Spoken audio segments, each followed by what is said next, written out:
Your wonderful commentary team, you know who they are. It's Carl Pranic and Tom Knight. Well, good afternoon, everybody, and welcome to a very sunny Monaco, where our drivers are swapping their traditional Formula One cars for the 3.4-litre V6 turbocharged Mechachrome engines that power the F2 cars that we all know and love. This is going to be one that you do not want to miss, so keep your eyes peeled on the circuit as our drivers try and undertake one of the classics in Formula One, but only in slightly underpowered cars. As Tom said earlier, my name's Tom Knight. Carl Pranic is in the booth alongside me for what is going to be, I think, history made here today, Carl. I agree, absolutely, because depending on if we get this wildcard again or not, this could be the one exclusive driver that obtains the moniker of F2 winner this season. So there's a lot on the table. And also, by the way, a pleasure to commentate alongside you, Mr. Tom Knight. We are in for an absolute firecracker of a Formula 2 race tonight.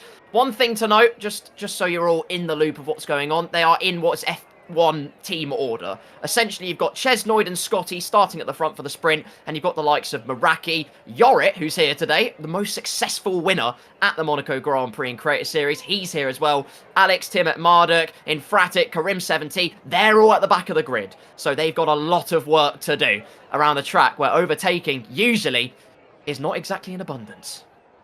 Yeah, it's going to be an interesting one for our drivers to adapt to, but then hop back into the Formula One cars as well, because obviously they'll then have to get themselves ready for that short qualifying session. 18 minutes to set the fastest time before we head for a traditional 100% race around here in Monaco. And qualifying here at Monaco, and I don't want to get too ahead of ourselves because I'm aware obviously we've got a sprint coming up, has caused, let's just say, a few issues in history gone by. And one memorable moment, and this is one that I actually shared to the drivers earlier, was Fabio, I think, bidding it just on the exit of Casino, turn number 4, and Mr. Dale breaking the sound barrier with his scream and reaction, because it was the funniest thing that I think I've watched. Monaco loves to spruce up a spicy moment, let's be honest. That's why we love it, though, because it isn't like that real-life Monaco. We've got drivers who will try and send it at every single corner. They will leave nothing on the table, whether it's qualifying, whether it's the race, whether it's in the F2 cars. You can guarantee that they want to put on a show. And with limited time to do it in the sprint race, a way for some drivers to really reopen their account in many ways. Karim 70, of course, for instance, he's used no racing line. He's, I'd say, adapted pretty well. Got pole position in Singapore last week by a comfortable margin. But it's just little things. You're trying to learn the consistency as you go along. And then when you've got Meraki at the back of the grid, when he's stolen the march along with Razin in the championship fight, any kind of point you can gain, any sort of psychological advantage can go an extremely long way this week. Absolutely. We've had a couple of messages in the chat asking why it's F2 cars. So firstly, you must be late to the broadcast, so shame on you. But it is the wild card for tonight. It is only for the sprint race, so do not fear. The traditional Formula One cars will be back for qualifying and for the full race, as Tukey, I think, finally gets back into the lobby after leaving it a couple of moments ago. But I guarantee you, and I don't want to make any false promises, we are almost ready to go racing in the next few moments. But let's talk facts and figures whilst we've got a couple of moments of brief delay. Monaco being one of the 7 venues on the inaugural Formula One World Championship calendar back in 1950s. It's a run from pole down towards the first corner of 142 metres, and probably a less exciting stat that FOM probably won't want shared too often. In 2024, in the real-life Monaco Grand Prix, there was only 17 overtakes made. Now, I guarantee, and you can bet this on me, there will be more than that in 3 laps here with the F2 cars. You can count them as we go. I think you've put on, if you've all put money on that, congratulations, you've won. But, I mean, look, we had 17 overtakes in 2024. How many did we have this year? That's the real question. How many did we actually have? Because all it was a procession, you backed it up, your teammate helped. Luckily, we don't have that, though. There's no Constructors' Championship, so life is good on that front. The countdown started, ladies and gentlemen. The Principality awaits, who will obtain the jewel in the Formula Crown here in Formula 2. I, for one, am excited. We are quite literally seconds away from going racing. Will there be a formation lap? Yes, there will be a formation lap. And here's your grid order for the sprint race this afternoon. Chesnoid Gaming starts from the front, with Scotty Design starting second. We've already had the first disqualification, and I do wonder how targeted that was at Adam Sanson. Of course, everyone knows he likes being in the Trident, and I have been told that Hayden Gullis and Matty D intentionally took the tridents away from him, and Hayden Gullis, who we ride on board with. Time for Daddy to go to work. I feel somewhat unnerved, Mr. Hayden Gullis, but welcome back, Hayden Gullis. He's come for a foray in the realistic cars. He was one of the tridents he is one of the tridents on the grid. Stole it away from Adam Sanderson, as did Matty D. Speaking of Matty D, he's also been disqualified. In fact, it'll be a miracle if anybody does make the grid not disqualified. We're highlighting Mr. Jorrit van Geffen currently, though. Like we said, most successful driver in F1 Creator Series history. Perhaps, soon to be at least, in terms of this season, the most successful F2 driver. A lot of work to do from P19. Also, questions about tyre talk as well. They don't have to make a pit stop in this sprint race as we look at Mr. Scott Taylor here around the streets of Monte Carlo. Whether you choose the purple striped or the red striped tyre, whether you think having that initial purchase, you can get them to the end, or whether going for the harder tyre compound is the play. It will all be very interesting to see what the ebbs and flows of the strategy will look like.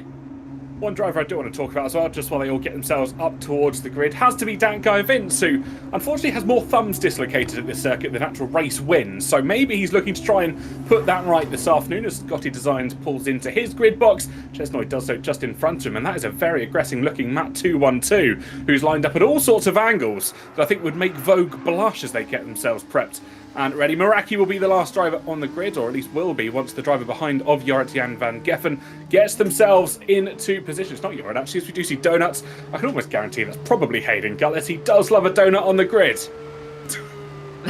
Just driving backwards casually. I think he's just taking in the scenery, bless him. You don't get this kind of coverage anywhere else. 5 red lights await us, TK.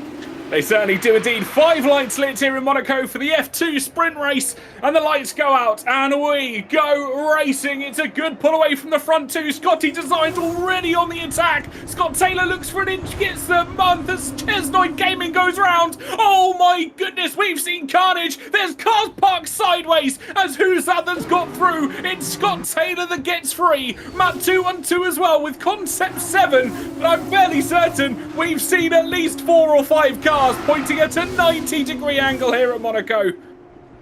If you think you've seen the biggest crash in Creator Series history, you can put that straight in the bin. Look at what we've had, ladies and gentlemen, and look at the top 3 we've got. Scott Taylor leads. Matt 212 is trying to chase him down in a high-tech.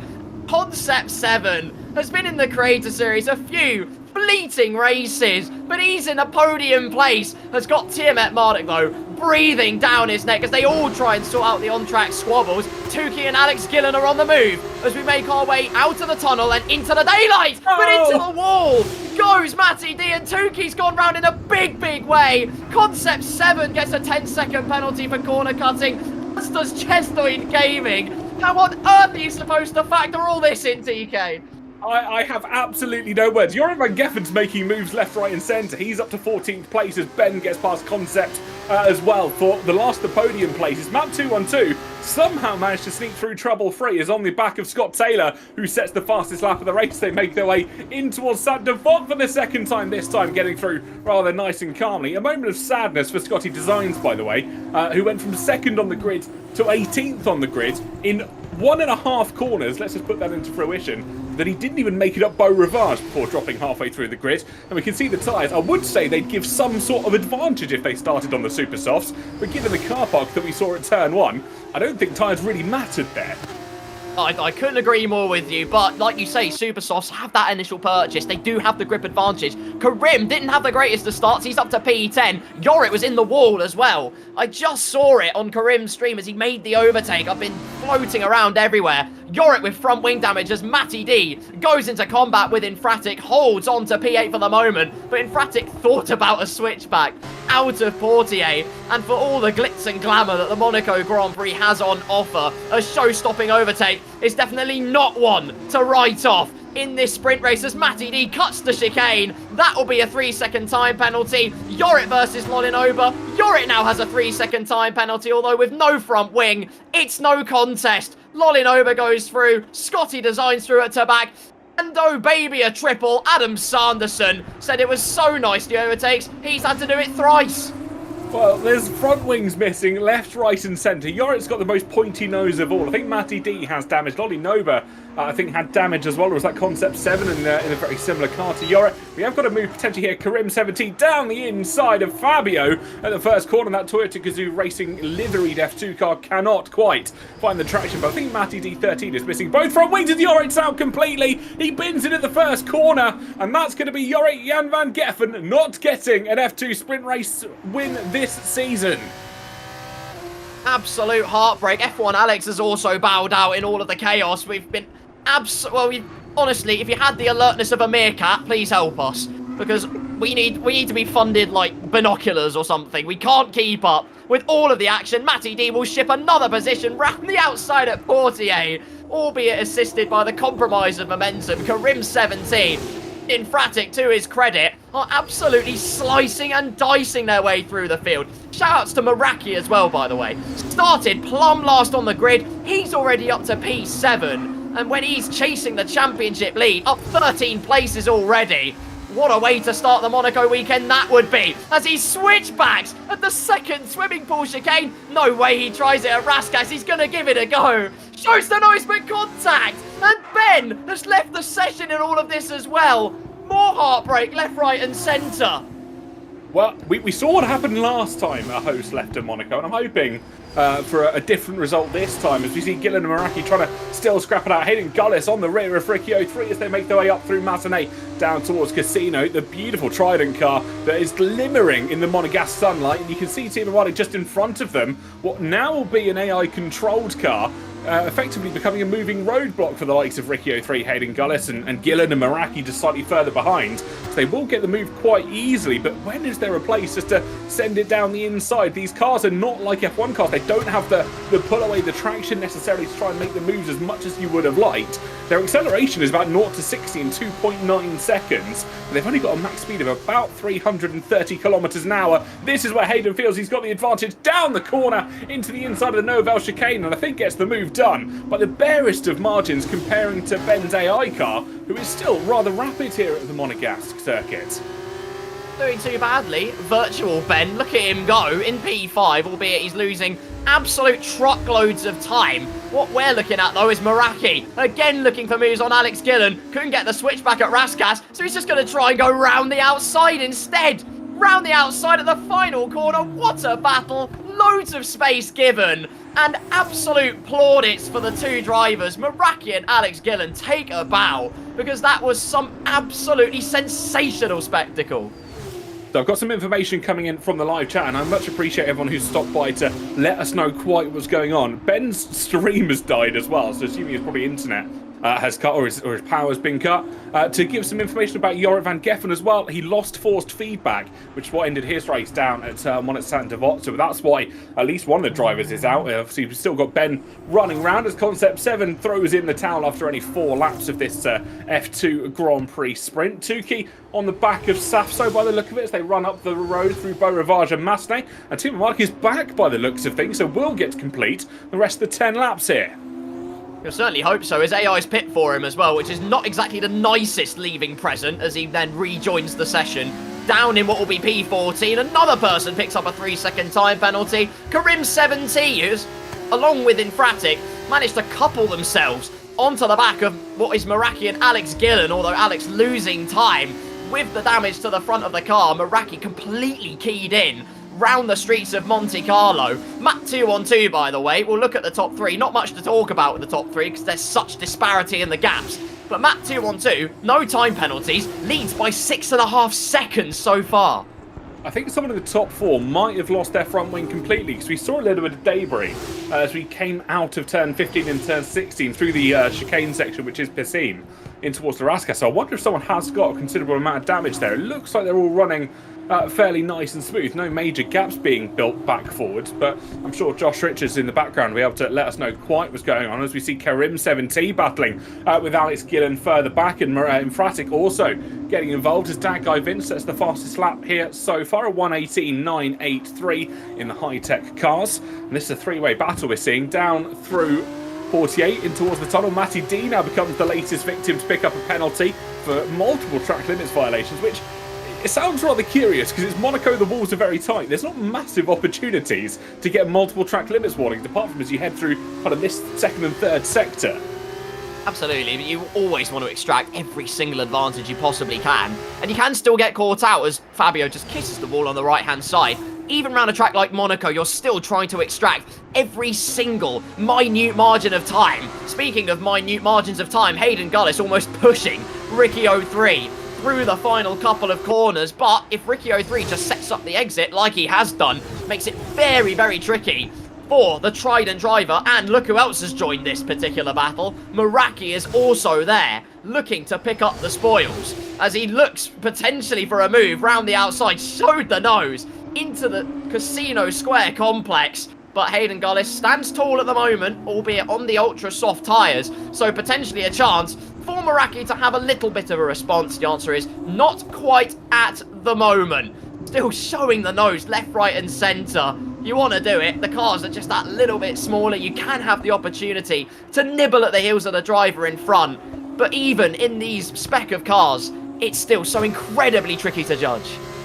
It absolutely is. We're being told from the guys behind the scenes, Tom Wilkinson and Josh Richards, that the Super Softs are really starting to fall away. They're just degrading probably further than we were expecting. Only 7 laps into this Grand Prix, so I don't think, unless anyone's going into ultra tyre saving mode, they're going to be able to try and drag them to the end of the race. And my feed's frozen here, Carl.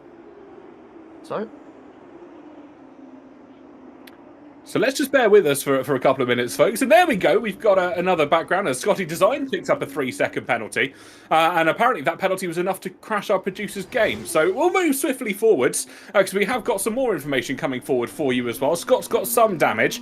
So potentially what we saw earlier on, he has dropped away from Matt very quickly. And you're absolutely right. 9.3 seconds off the back of our race leader, who's looking very comfortable in these F2 cars, albeit with a little bit of front wing damage for himself. You can see the front left end plate there, just missing on that high tech. Like you say though, very, very comfortable indeed, but I always live in a little bit of fear as Alex Gillen, that is. No, it's not. It's Infratic trying to make moves on Alex Gillen. Looking round the outside of Mirabeau. Gillen defends well though, but Meraki has just gone down the inside at the Lowe's hairpin. Still they remain side by side. Does the AIX driver get the optimal exit as they head through the tunnel? Still they run wheel-to-wheel stuff between the two. This is absolutely enthralling stuff. As latest on the brakes is Meraki, and through from the back of the grid. He's got himself set up for a podium in this sprint already. He absolutely does, and this could be second place based on penalties. He's not far off the back of Scott Taylor and Ricky 03, both of whom have penalties to their name.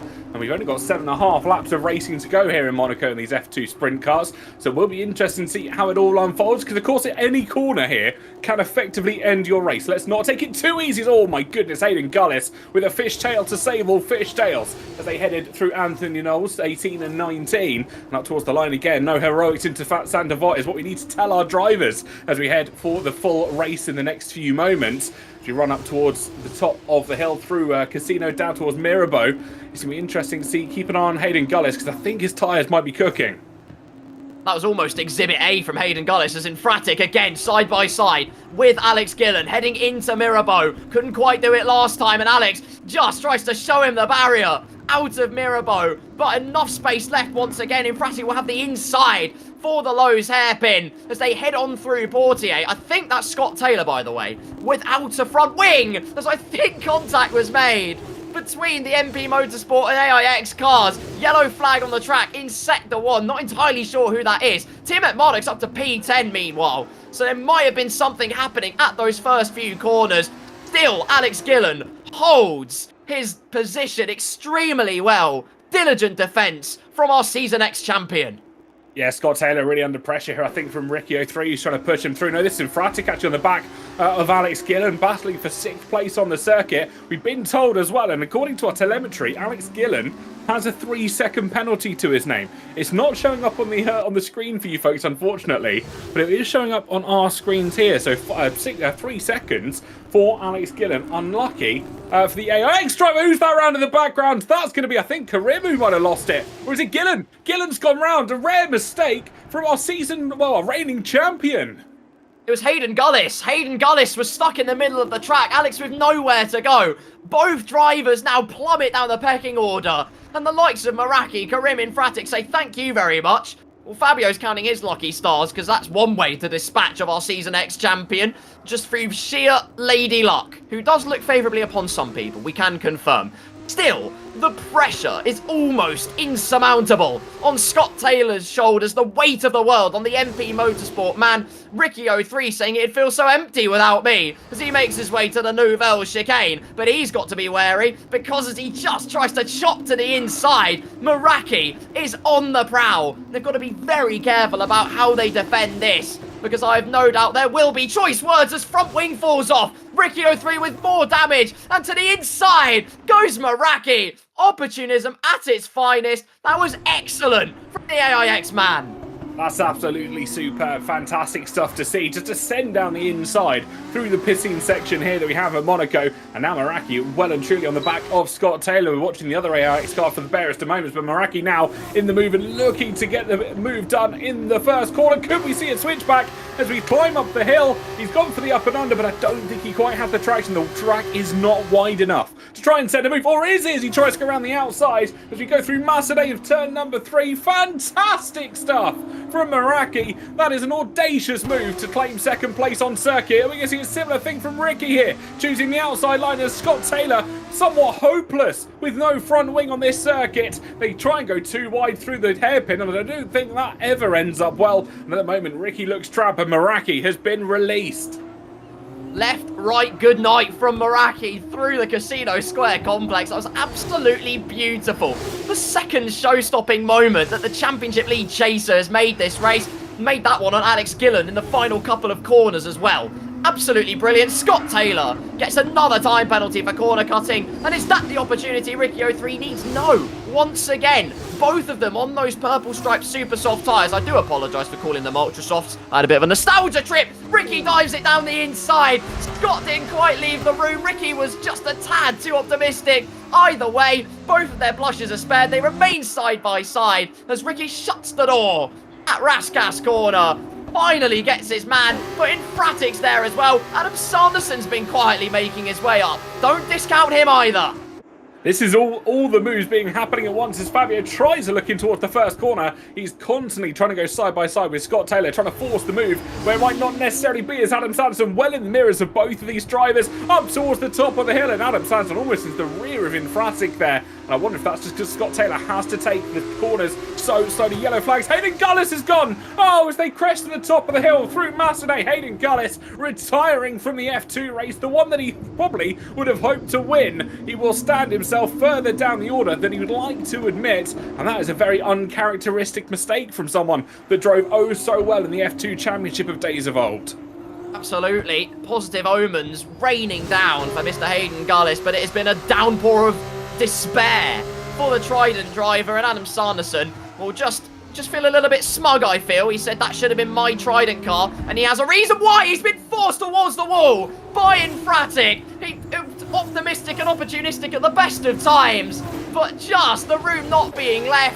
Whether Fabio didn't see him, I don't know, but that's more front wing damage for yet another driver, as we have another yellow flag. That's the second Trident driver of Matty D, who has managed to gather himself at Mirabeau, carries on his way. Both Tridents in the mud. Adam Sanderson very smug, although a little bit physically damaged now.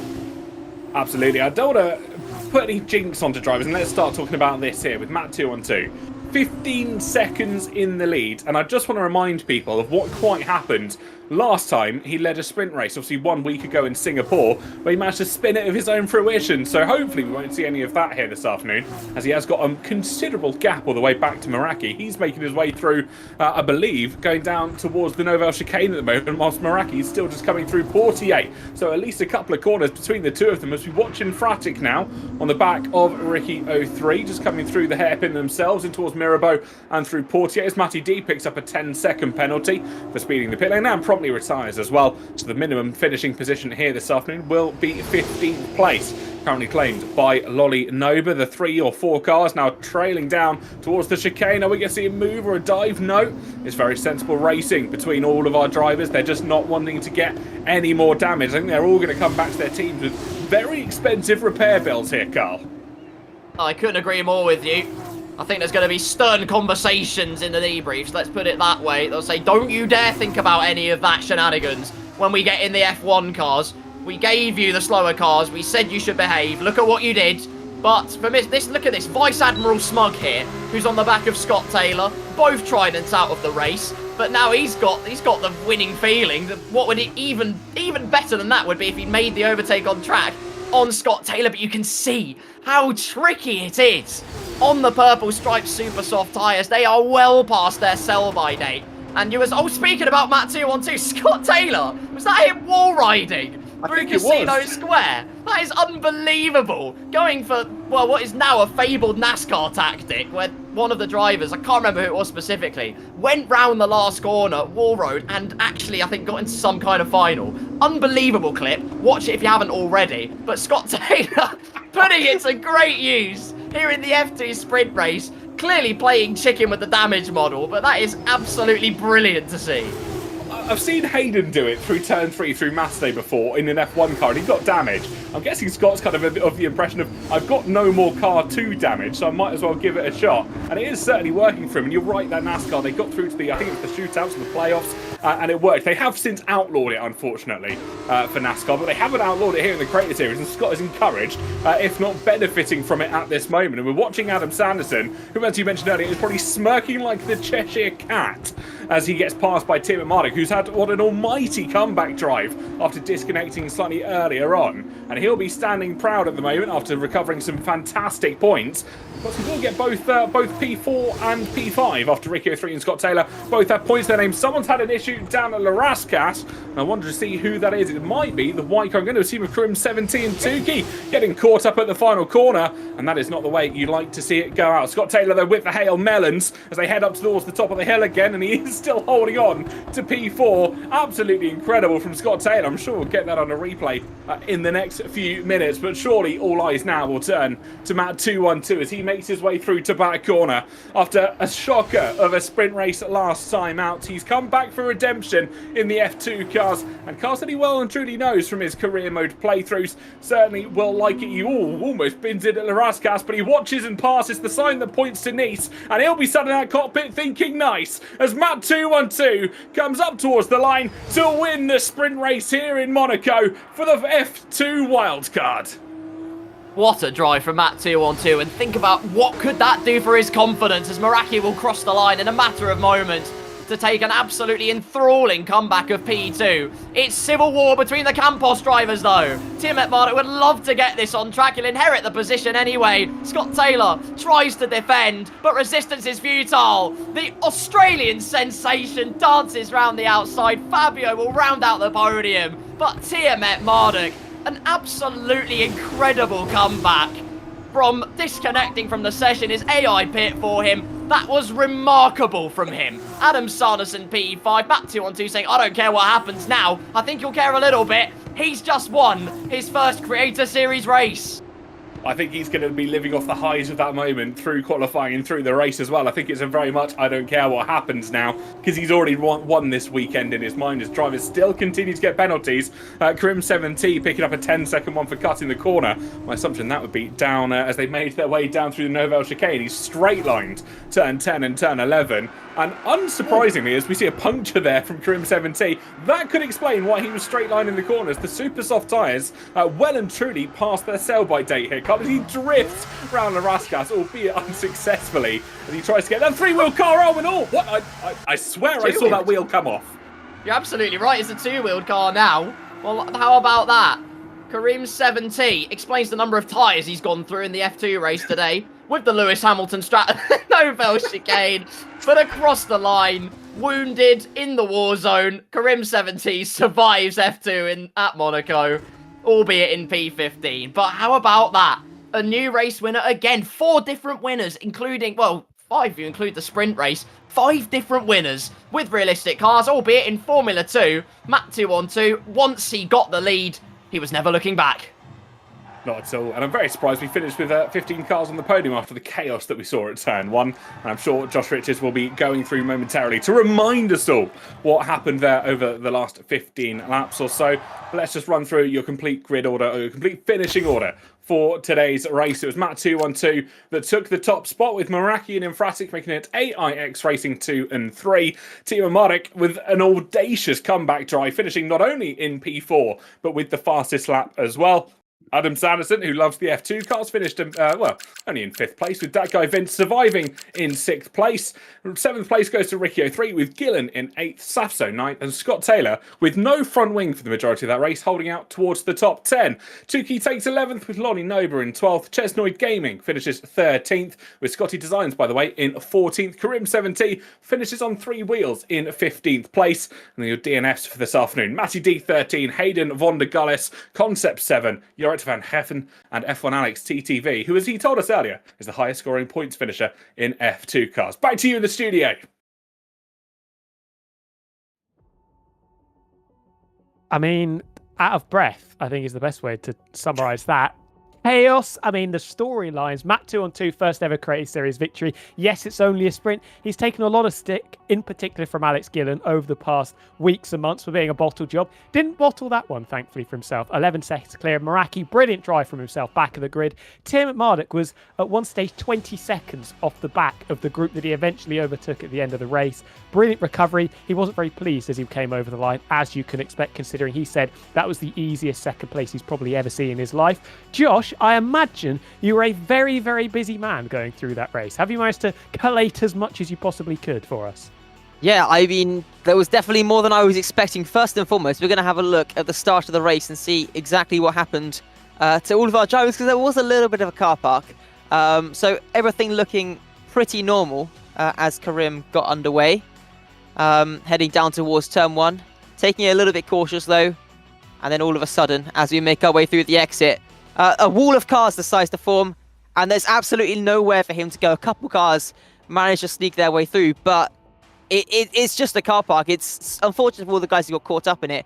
Alex Gillen was quite lucky; he managed to get his way through through the incident, but also picked up, I think, a couple of illegal overtakes, which cost him, unfortunately. But yeah, this is exactly what it looked like from the driver's POV. And they couldn't really do much to avoid it. There was just a wall of cars, as you can see there. Illegal overtakes for Alex Gillen. He had to drop back a little bit, but still managed to recover quite well. Who else do we have? We've got F1 Alex. I think he might have been probably the worst driver to come out of all of this. Started up in 7th place. Looked like it could have been a really good opportunity for him. Maybe he could have been able to follow through like Matt 212 did, like Scott Taylor as well. You can see slightly better on this POV as well. It was just the contact up at the front between our top two that caught everyone out. But F1 Alex coming off as a DNF as a result of this crash. Yeah, really unfortunate stuff for him. We jump our way through. We saw some yellow flags early on as well. Concept 7 struggling a little bit in the F2 cars, spinning it around and hitting the barriers. Picking up a bit of front wing damage. Not an ideal way to start out the F2. Then we had this battle here between Alex Gillen and Meraki heading in towards Raskas. Around the outside, Alex Gillen, of course, carrying the front wing damage from the first lap. Meraki managing to find his way around the outside and through one of the narrower parts of the track, getting the move done, heading down towards someone. Really great move from him. We have got Alex's POV, I think, as well for this one. As you can see there, the damage on his car. But yeah, really great stuff from these two as they continued their battles. And this is only lap 4. There's so much more to see, but I think we're going to head over for some interviews now. Yes, I think we are. And our race winner, Matt 212, is going to join us, hopefully very shortly. Matt is in the building. My word, you've taken quite a lot of stick from some of your competitors over the last few weeks, but I mean, you came through that beautifully, Matt, and you got your first Creative Series victory. I mean, yeah, it's a sprint race. I'm sure, the haters might put an asterisk on that. But first race ever in the F2 car. I've got a 100% win record now, surely. Perfect. I mean, we've already got people coming in saying you've won a race before in Fratic, which Carl's found very, very funny. Just talk us through that first lap, because I want to say you're in the thick of the action, but you managed to escape through pretty nicely. It must have felt like Christmas had come a couple of months early when everybody else behind you decided, you know what, we're just going to stop and play a real-life version of Rush Hour. I mean, I got stuck in it as well. I don't know kind of what the stream caught up, but it was Scott, I think, and Ches in front of me. And I got shoved by about 4 cars from behind.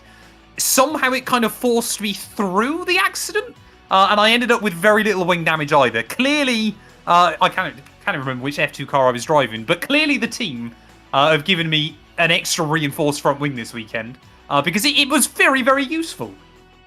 Shout out to the high-tech boys. They've done a solid there.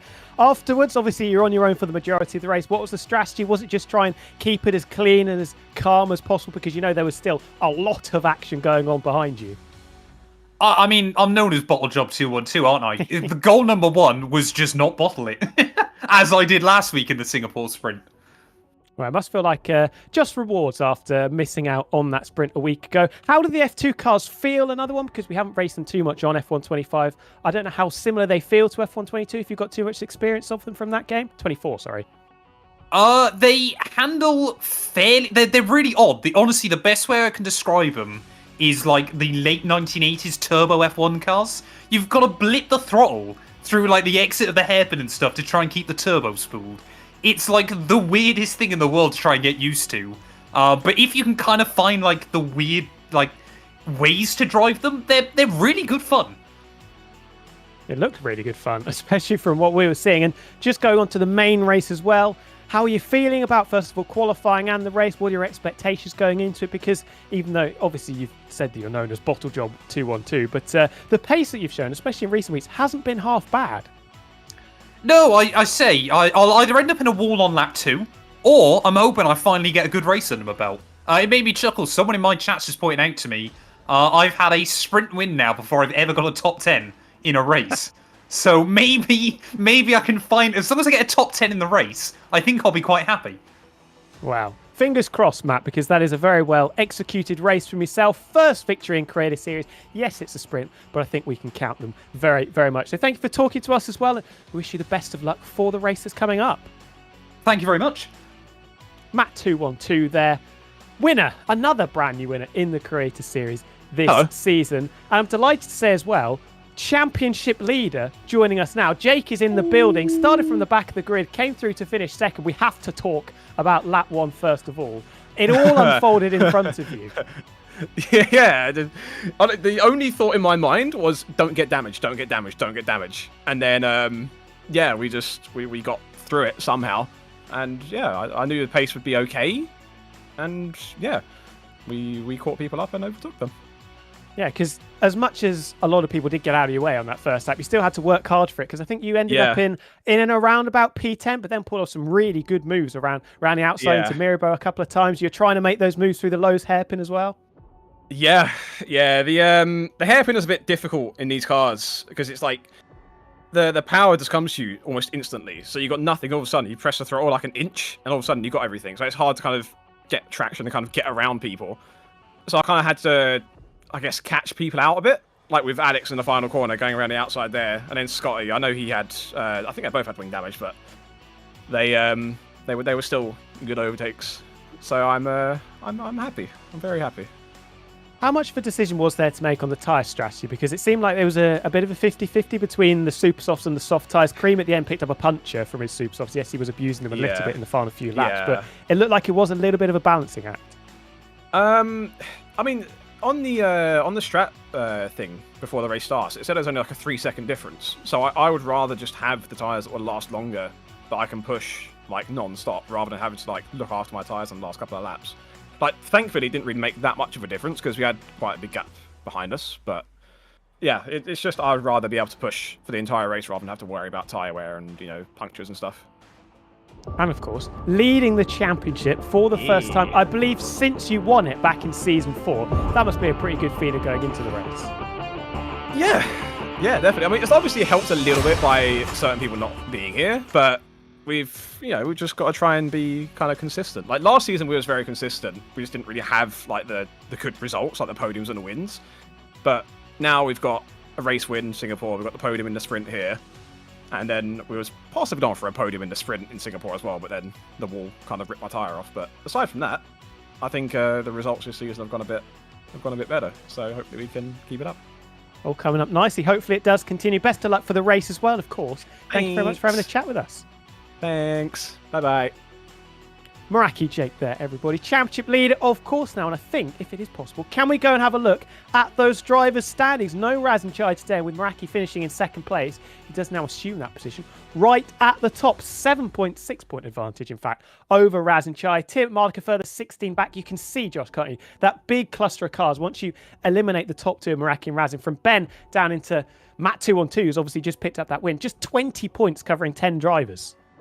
Yeah, it is a very competitive midfield here. It's surprising to see a couple of names a little bit further down, but I guess that's primarily due to their attendance. But overall, I think going to be a really interesting championship here. Maybe some of those drivers can try and fight their way back through as we head towards Abu Dhabi, and whether Meraki, Razin, they can stay up at the front and try and challenge for a second title, potentially. 100%. You're looking at some of the drivers that are in there. Consistency is going to be key. Infratic is one of them. Now, in the Creator Series history, not usually a driver that consistency is attached to his name as one of his key strengths, but he has been really rock solid so far this season. Another podium, this time a third, albeit in the sprint race, just keeps racking up those points. And if we can see that continual improvement from Fabio, he could be a real threat. Yeah, it's going to be an interesting one for sure. He's really seeming to be in some strong form. As he said, this is his game. I think he's definitely going to be a driver to watch out for. Like we said with Ben as well, who could potentially come through later on in the season. Wow. We're also hearing from chat as well. First time Meraki's won a race before Ben since he won the title. Of course, Meraki winning that back in Season 4. First time he's leading the championship since that point as well. All going very, very nicely for him. A couple of drivers, you feel like this was maybe a bit of a missed opportunity. Cream 70, the big one. We spoke about how he was dominant in Formula 2, the first season he had in the Creator Series. Just got a little bit embroiled in battles, didn't he? Seeing himself still on the right page, which turns out to be the wrong page, the wrong half of the standings there. TK and Carl have rejoined us. You've got your breaths back, hopefully the pair of you. TK, just to start with you, if you can summarise that race for us in less than half an hour, go ahead. I mean, probably 5 words is the only way I need to summarise that. Is something that Jeff quite infamously said back in the old F1 games. No heroics into Santival. Perfect. I mean, we don't want to do the blame game, do we? Ches got designs right at the front, creating a very lovely car park for everybody else. Free parking. Unfortunately, they did not pass go. Took about 30 seconds for a couple of drivers. Carl, from your perspective, we thought the racing would be pretty fun. Yes, some people were compromised. We had a lot of front wing dash for a lot of drivers out there, but some of the battles we saw, people got really creative with it. Oh, absolutely. It really, honestly, the creativity, the innovation was absolutely brilliant. I mean, we saw Meraki make 2 absolutely show-stopping moves. Round the outside at Raskas in the final corner, and then to do it at Casino as well. Yes, some cars had more front-wing damage than others, but you've still got to make the moves around Monaco, where it is so claustrophobic with the barriers, and everybody rose up to the occasion. It was wonderful to see. And Josh, just coming to you quickly as well. He played it down in that interview, but how much of a confidence boost for Jake do you think it will be to have the lead of the championship going into qualifying and the race? Yeah, that's definitely going to be a big thing for him. It's the first time I think he's led the championship since all the way back when he won. So, yeah, it's going to be a big thing for him. Of course, he knows, obviously, there's a long way still to go.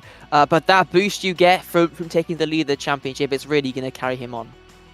100%. Well, we are loading in. Qualifying is getting ready to go. The 2 men in the middle of us will be taking you through it once again. 18-minute session to get your teeth stuck into. And, of course, it will be our beautiful duo of Carl Pranek and Tom Knight taking you through it. Well, welcome back to Monaco once again, ladies and gentlemen. And this time, we're back in our Formula 1 cars. They've traded 6 gears for 8.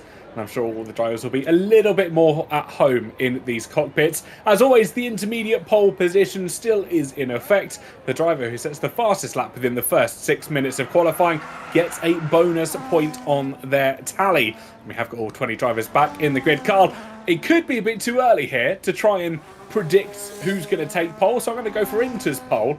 Who do we think is going to take that one? I'd honestly put Meraki up there, genuinely. I think he's got the confidence after that F2 race. He basically had a trouble-free race after turn number 1, made moves left, right, and centre. So that just snowballs all the way through. But as quickly as it rises, the fall can be even quicker. So he's just got to be a bit careful on that regard. But he could push it in the F2 cars. I see no reason why he couldn't do it here as well. Well, speaking of things falling, we've heard some news on the ground from our resident weatherman, Josh Richards, that there is a rumbling of rain in the distance come the race in the next 20 or so minutes. So drivers will have to be prepared, I think, both mentally and physically for that to come their way. And it wouldn't surprise me if it has maybe minor adjustments to the setups that they're running. Of course, you pretty standardly will run 50-50 wings at Monaco, so there's not necessarily too much more downforce that you can put onto these cars to make them prepared for wet weather. But we have got a handful of drivers, let's say, out on the intermediate tyres already. And this could be interesting because they don't want to burn them up too much. Should they then require them for the race? I couldn't agree more with you, honestly. And you know what? It takes out the conundrum of the 2 stops if it does go from dry to wet to dry. So that's slightly relieved their headache. But Safso is the first driver to tackle the streets of Monte Carlo, the phenomenon that is the Principality, and into Casino Square for the first time. Very, very easy to get the turn in just a bit too late. That seems to be the paradox of F125. You have that front end, you feel like you can turn in late, but it's not as late as you could on F124. You've still got to have a little bit of preemption in the way that you handle the car, as absolutely mounting the curb on the inside of the Lowe's hairpin very high, which is ironic, is Mr. Safso, but through Portier, he has to turn out of the wheel.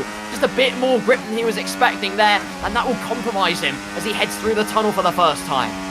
Absolutely. And just a reminder for those of you at home, obviously the F2 cars, whilst those are all equal, being partially, in fact, it is a spec series and you can't really have realistic cars in F2. We are back in realistic cars for F1, so they will not be of equal power delivery. There will be some that perform better than one another, and Safso, as rather expectedly, sets a purple middle sector, but it is the purple first sector taken by F1 Alex, albeit running on the softer tyres. So this could throw a little bit of conundrums for us up here in the commentary box as we try to figure out who's going quicker for the intermediate pole position. But Safso sets the benchmark, a 1:16.614, and let's see if anyone else is able to beat that in the next, 2.5 minutes? Not much time to do it. Lolinova smashes it out of the park by 1.2 seconds, so there you are. That's immediately thrown the metaphorical cat amongst the pigeons. That was beautiful from the Aston Martin driver. We've got Tiamat Marduk, who's just started a lap. We'll soon have Tukey, that guy Vince, Kareem 70, Adam Sanderson starting laps. Himself and Alex Gillen, the 2 rivals, the 2 fearless foes, now teammates in terms of the realistic cars. Absolutely, it's poetry in motion for the 2 as Ben spoons it wide out of the Lowe's hairpin. Matty D slots into P2, albeit on the soft tyres. You're disqualified from that point, my friend. Only 2 minutes to get the Inters pole on the board. Slight pressure to be dealt with, but they can't afford to slip up. Not round a track like Monaco, not when the walls are so close. Let's not forget as well, it will be Hayden Gullis starting from the back of the grid, so only 19 drivers heading out in qualifying. This is quite possibly the most long-winded time a driver's had to wait to serve a qualifying ban since, well, penalties were pretty much introduced in the Creator Series. He got it in the last round of Season 10 as he announced his retirement, and I don't think any of us expected him to actually come back and serve it, let alone come back and serve it so early into the season. But alas, he does have to face punishment, as does every other driver, and he will start from 20th place. Tiamat Marduk not quite prizing Inter's pole away from Lolinova, the V-Carb, not quite giving him the purchase that he might have wanted. Alex Gillen, his lap seems to be possibly a tiny bit cleaner. Across the line he goes, and still Lolinova sits imperious in the Inter's pole battle. Tukey can't beat it either. What does that guy Vince do? Race winner in the Creator Series as of round number 2. Can't quite prize Inter's pole either. Karim 70 and Adam Sanderson, it is up to them to try and get the Inter's point off the Italian stallion. Don't forget, Karim's not allowed his racing line for the F1 cars. He was allowed it back as we headed into the F2 cars, but I think that lock-up down at the Raskas might have caused issue and injury as Alex Gillen currently still holds that top spot. I think Lonnie Nober, I think, was the fastest at one point, but has switched on to the soft tyres. There we go. The time set on their previous lap time. Scott Taylor goes fastest of all the entries on the full soft tyre. And at the moment, Lonnie Nober is still, 3/10 clear of Alex Gillen on the intermediate pole? I don't think, unless anybody else is going for one final run, no one's going to be able to beat that. And Lonnie Nober could be taking home an extra point here, Carl. Quite right. Many Italian phrases being used to celebrate the success. It's an extra point in 3 seconds, heading the way of the green machine. That is lolling over. There it is. All absolutely confirmed. Scott Taylor lies on pole position. Meraki's just completed his first lap in the Kick Sauber car. Ricky 03 then breaks and breaches the barricade of the 1-minute 11s on 1:10.848. And now we'll see those times continuing to tumble as the confidence improves. Infratic out of qualifying, and he's binned it. He's binned out of the Novell chicane. You can see the dot on the mini-map. And Matt 212 is also gone. Cars strewn over the track. Let's look at that in the wall. That's the Red Bull of Matt 212. Absolute disaster here in qualifying for our sprint winner.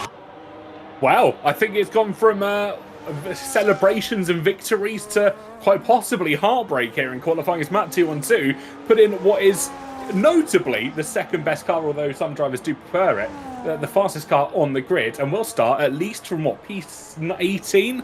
Infratic will start from 19th. Hayden will start, actually might even start from ahead of the two drivers depending on when he decides to bow out of this qualifying session. But certainly one that I think we will want to see back in the near future. Just got some more information on all of the drivers that are taking part here this afternoon. You can cast your mind back to Seasons 1 and Season 2. There's only 5 race winners that competed in Season 1 and Season 2 that are on the grid here this afternoon. 25% of the grid to be precise. And I'll give you some bonus points if you manage to get it in the live chat as well. There are 5 different race winners from Season 1 and 2. Carl, any guesses? Well, I mean, you put Tiamat Marduk and Alex Gillen straight into the conversation, but after that, I won't give you any prizes. I'll leave it up to you all to discover. I have a feeling I know who it is, but I'll hold my particular opinion on that until later as Concept 7 crosses the line and gets me out of a tricky spot. He gets a 1-minute 11.195 on the board, and he's into P4 at the moment. Still, the McLaren's yet to set a lap time, and yet to set a lap time, it will remain. Safso through the final corner though. Prizes if you said his name as well, because he was one of the Season 1 drivers. Our Season 1 champion goes fastest, over 1/10 of a second quicker than Ricky 03 in the Alpine. Keep an eye on Meraki though, he's just taken away the purple middle sector. Safso currently held 1 and 2 as the fastest, but it is Meraki that has nipped away the second sector. He's making his way, no, he's decided to dive into the pits there. And I wonder if he just had a bit of a subpar first sector, although he was absolutely fine. He did an 18.8 in the first sector, which would have been quicker. So I wonder if there was maybe a slight invalidation or maybe a mistake through the third sector. There's only about 3 or 4 corners you can go wrong before getting to the pit lane entry. It was an invalidation, we've been told, in the background. Keeping an eye on Lolly Nova as he makes his way down towards the Novell chicane, turns 10 and 11. And of course, where Fabio, there's no easy way to say this, was removed from existence. Suboptimal qualifying session for the Haas driver. The American dream descends into a nightmare once again. Inter's poleman though, Mr. Lollin over the curb, absolutely blitzing it. Did treat him well, but then he almost spoons it into the barrier at La Gas. Nothing like a bit of heart-in-mouth moment for the Italian stallion, but he gallops across the line and it's fastest. He's got confidence in absolute bucket loads. A 10.543, 10th and a half quicker than Safso. How about that? Well, we go from the man who loves pineapple on pizza. We'll go over to Scotty Designs, by the way, the man that has Iron Brew for breakfast, lunch and dinner. And let's see where he can put that McLaren on the table at the moment. Across the line goes 6th fastest. Let's switch our attention to Timo Marduk, though, who's gone fastest in the first sector for Team RB this afternoon. From enemies to lovers was himself and Alex Gillen. Can he cross the line and go fastest? He certainly can. And it's a 10.448 for the man from down under. An absolutely spectacular run so far. Brilliant stuff from Tiamat Marduk, who is just going to try and stake his claim that I run these streets is what he'll be going for. Chesnoid through the final corner in the strongest car, but it's only so much strength that puts him into P12, now P13, as he's displaced by, I believe that was that guy Vince, into a 1-minute 10.746. Alex Gillen on a lap though, he's just gone purple through sector number 2, and across the line he goes purple all the way round the lap. Painting the streets of Monaco fully purple. Great lap from Alex Gillen, but here comes Adam Sanderson. Sanderson loves the purple sector and he's got the first one in the bag. He was doing all right in the second, but unfortunately he seemed to have fallen foul of that third sector. Couldn't even get into the 110, so must have had an absolutely horrific third sector. It was an 18.3, so wasn't necessarily too far off the pace. I think he lost a lot in the second.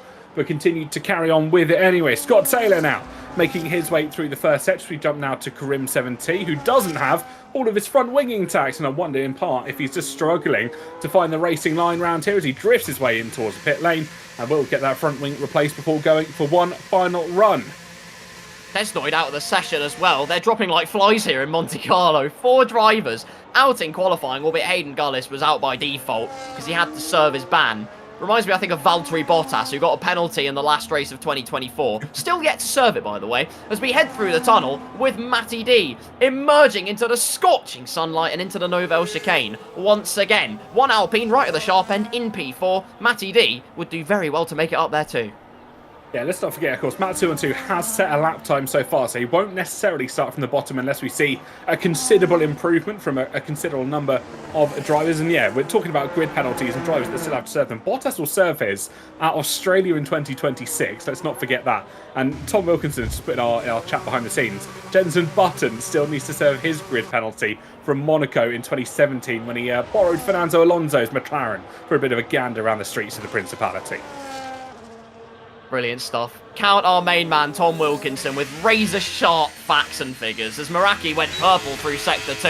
A 33.3 through Sector 2. Not the greatest first sector, but he could just paint the town green. No, he will not. It's P4, but it is mighty, mighty close at the front of the field. But look at this. Rivals Alex Gillen and Tiamat Marduk line the front row, but as they continue to ramp up the confidence, I believe Josh Richards has a few clips from us, from the Principality. It's never going to be a Creator Series broadcast without me forgetting to unmute. Just a quick look at what happened here with Infratic. Quite a spectacular crash from his side as he made his way out, just clipping that inside barrier and then taking flight here in the Principality. Another POV as well we've got here from Matt, who also unfortunately got caught up in this one as well. If the video's going to play, please. Please. I think that's the last clip that I've got at the moment. I'm not too sure what's happened to that one. There we go.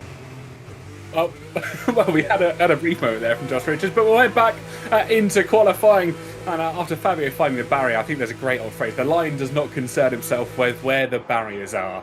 As Fabio, unfortunately, will start from the back of this grid. Let's see what your predictions are, though, for this qualifying session. Let us know in the live chat, A, where you're watching from, and B, who you think is going to take pole position here at the Principality. We watch on board with our Season 1 champion of Safso as he makes his way through turns 14 and 15. Purple in the first sector, according to the track graphic.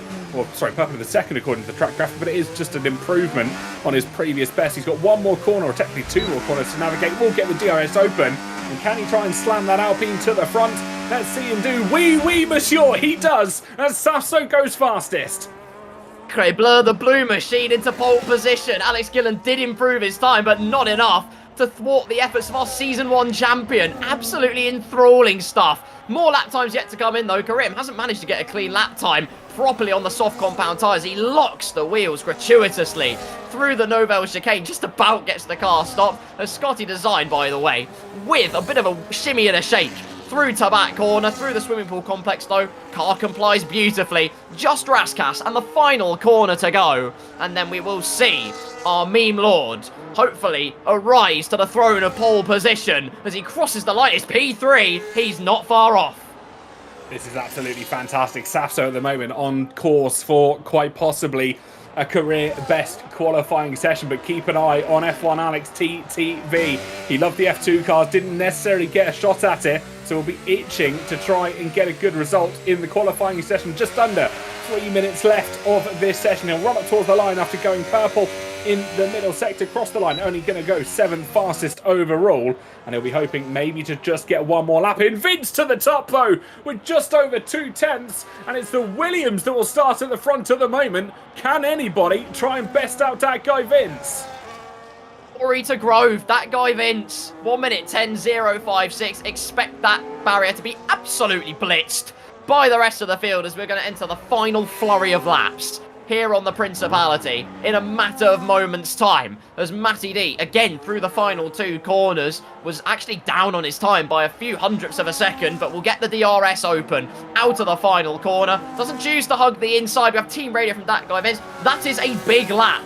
I am concerned with your priorities, sir. But Jorrit van Geffen, he's on a lap. He's 2.5 tenths up through Sector 1.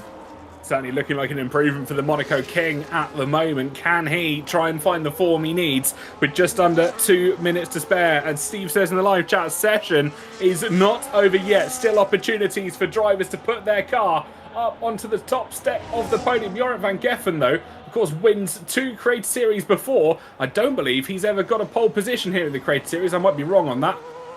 Oh, apparently he's got 4. I sound absolutely corrected. But taps a chance to try and make it 5. The famous 5 for Jorrit van Geffen. He's only 2 tenths up through as he heads through the Sector 2 split. The car sliding at the rear. Can't quite get it to comply as he would have wanted it. Safso's retired out of this session, by the way. Has never taken pole in the Creator Series. And, well, it will continue to be a statistic today, unfortunately. As Jorrit van Geffen crosses the line, it's not an improvement for the green machine. Stays in P15, but ladies and gentlemen, the final flurry is on its way, and mine and TK's blood pressure just got a little bit higher. It certainly has been. Matty D retires from the session. That looks like it was in the pit lane for the McLaren.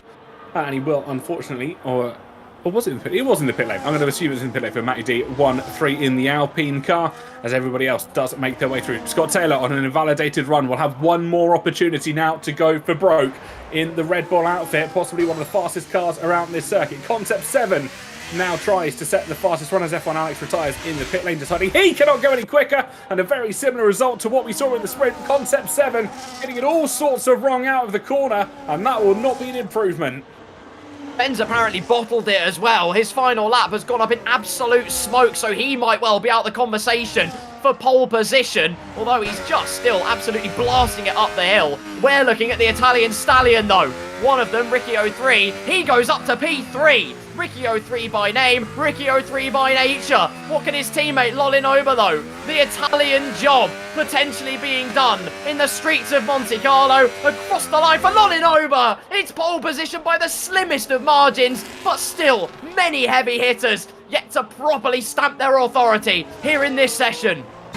Alex Gillen's going faster. Keep an eye on our reigning champion. He absolutely loves a last chance hurrah. And he has it here in towards Raskas and Anthony Knowles. He's gone purple in the second sector. Is he going to look to try and take it to the top? The driver in the V-Cub at the moment, he's had a bit of a ball weekend starting. He goes fastest into the 109s, a 109.38. Can anybody trying to top him? Meraki locked in and focused in the kick Sauber. Straight line speed could be a favour. Crosses the line. Fourth fastest is all he can achieve, but will start on that second row. And at the moment, Alex Gillen tops the timers unless Jorrit can pull off a miracle. Find out. He's got just over 2 seconds to find as he heads through his attempt down. If he finds, ladies and gentlemen, 2.2 seconds on his lap time through the final 2 corners, it will be an absolutely outstanding pole position. Benjamin Daly, he pit, by the way. That's the end. That was his last effort, and he completely spooned it. Jorrit across the line. It's not an improvement. He couldn't find the 2.2 seconds. And, well, our Season X champion back to the forefront of the field. Alex Gillen starts from pole for the 7th time in his Creator Series career after 75 appearances of those 27 wins, which we'll be looking to try and add another to the tally here this afternoon. He's got pretty much consistent top 10s, 68 from 74.